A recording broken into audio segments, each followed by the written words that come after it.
আল্লাহর কাছে ক্ষমা চাও, দুনিয়াটা কিছুই না রে যুবক। ওই কবরে যাওয়ার পরে গুনাহগারের কবরের দুই পার্শ্বের মাটির চাপ পাজরের হাড় চুরমার হয়ে যাবে। একটা নয়, দুটো নয়, 70 থেকে 99টা সাপের কামড়। কবরের ভিতরে জাহান্নামের আগুন।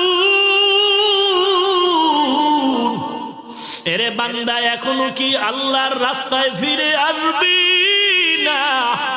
আল্লাহ দেখায় দেয় দুনিয়ার বিল্ডিং এর আগুনে কত যুবকের লাশ, আর চিৎকারের আওয়াজ, বাঁচাও বাঁচাও। একটু চিন্তা করে দেখ, যখন আগুন লাগছিল শরীরের মধ্যে তখন ওদের কেমন লাগছিল, অবস্থাটা কেমন হয়েছিল। ওরা যখন আগুনের মধ্যে সবাই জানালা দিয়া হাত দিয়া কয়, কে আছো, আমাদের বাঁচাও।